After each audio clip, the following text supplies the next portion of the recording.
Welcome back, squad. TRG here with episode 2 of the South Korea vlogging series. So this series talks about my experiences in South Korea, and the first episode and the second episode are covering Ethereum Classic because those conferences covered the majority of the day.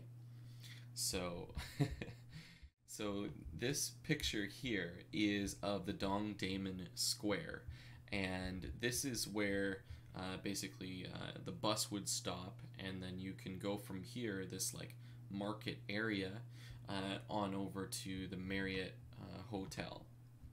And here you can see the big Marriott Dongdaemun Square Seoul sign, and here's the Marriott hotel.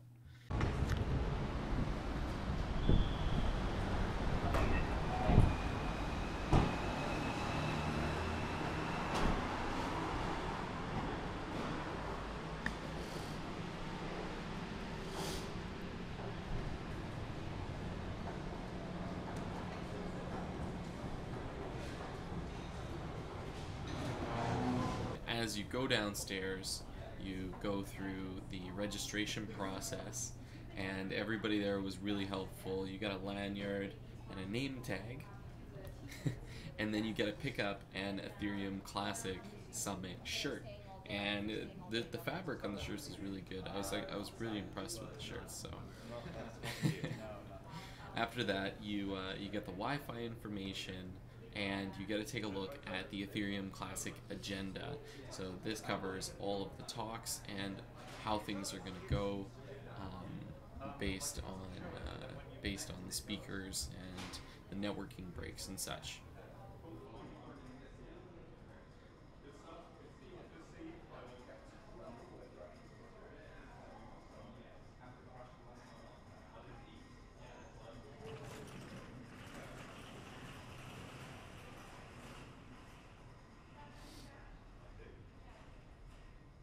And then as you walk into the ballroom, you sit down at this beautifully set table, all your cutlery's laid out, and they come around and they pour water for you.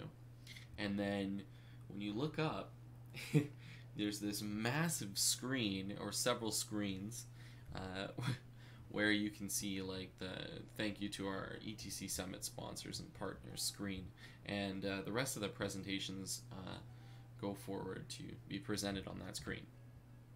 And as I sat down, I remember Anthony was just across the way, and him and I were the ones that came like really early the first day of the conference.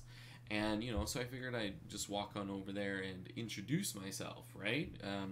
So I went over there, and I sat down and I talked to him, and I said, so like, how do you feel about all of this? Is this like your first time here and stuff? And he's like, yeah, like I haven't done this much traveling in a long time.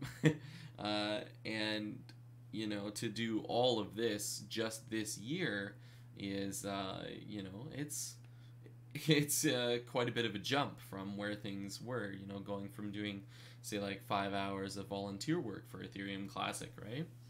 And and I told him, I said, like, I've listened to your podcasts. Your podcasts are amazing, and the amount of information that comes through those is great. So like, I think you'll do the presentations really well, and the opening really well. So I'm not worried at all. And he's like, what, thanks, man. That's a boost in my confidence. So after that, I sat down at my table. I set up my laptop for live streaming, and I was just ready to go, making sure all the angles were rocking and rolling and the brightness was all right. I used everything that I had, everything that I brought. So after that, some people went through their talks. Anthony went through his opening, and here we have Darcy Reno. He's up there, and he's talking about the Ethereum Classic principles.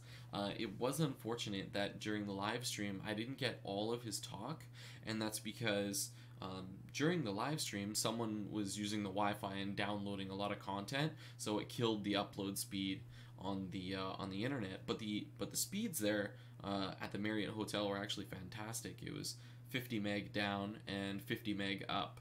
So it was really good speeds, but it was just really unfortunate that that happened. But he did a fantastic talk. So Terry Culver here did talk about growing the ecosystem for ETC Labs, and how, you know, people come in to the facility, and then they offer funding for projects and smart contracts and things like that that people want to develop. So if they have an idea, if anybody has an idea that they want to pursue, ETC Labs will help fund you in that respect, so that you can get your idea off the ground, which is really neat, and that's where he talks about growing the ecosystem. Now here in this picture, you can see everybody that was at the conference for day one. I got a picture of the crew there, and so that was pretty awesome.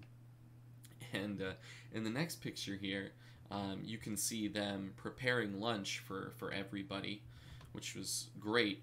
And they actually had coffee and tea available the whole time during the conference, and some snacks as well in between breakfast, lunch, and the cocktail reception on the first day.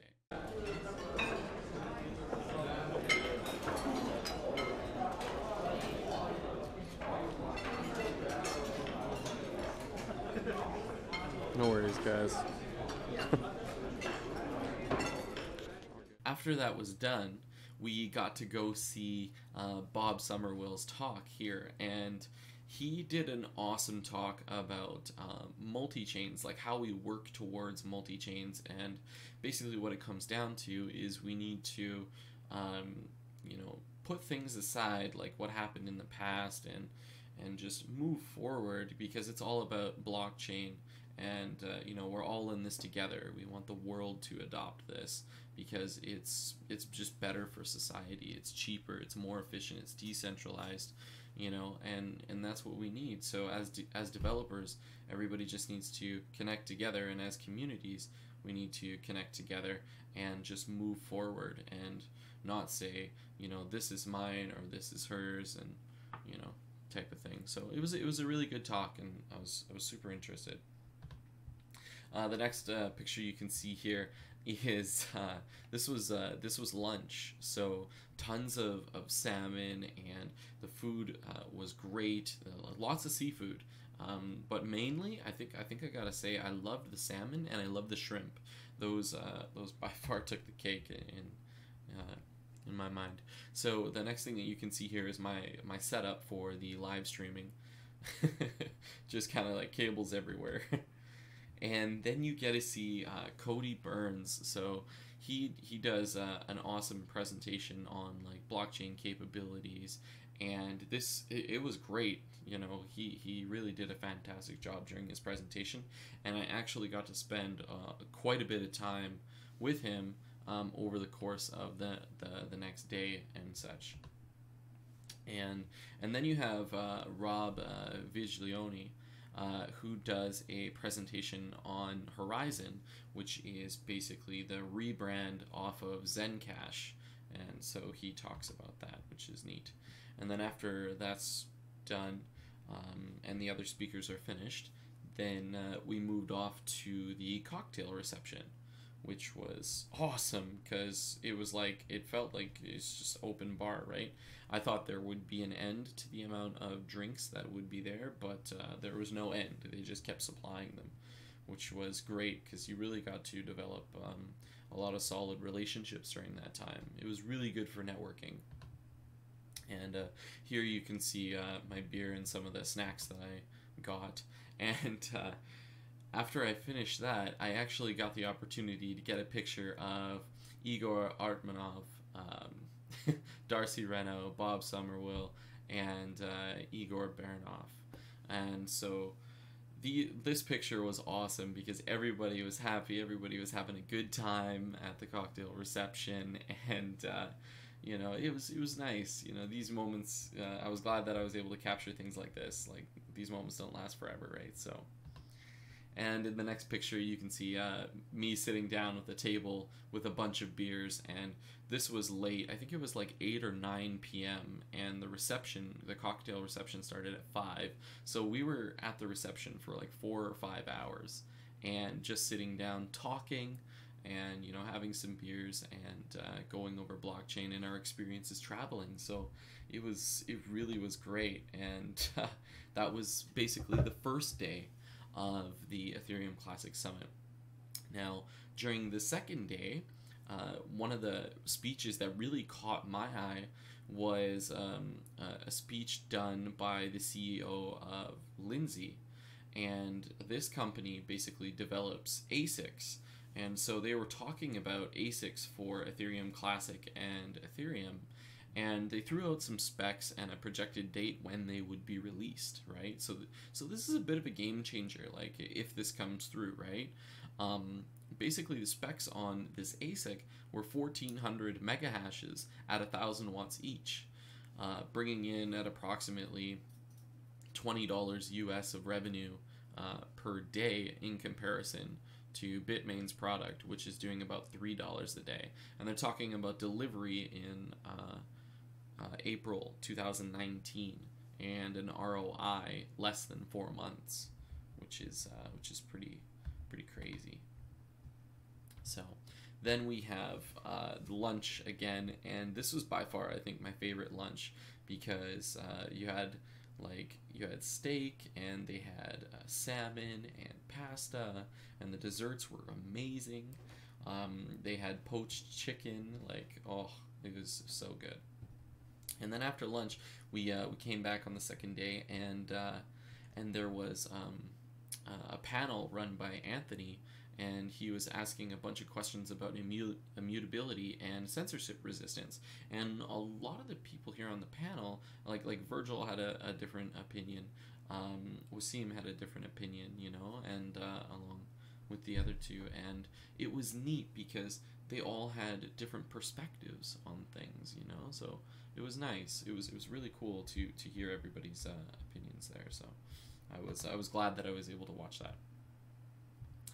And now here in the next picture, you can see Charles Hoskinson doing an interview with a few other people there.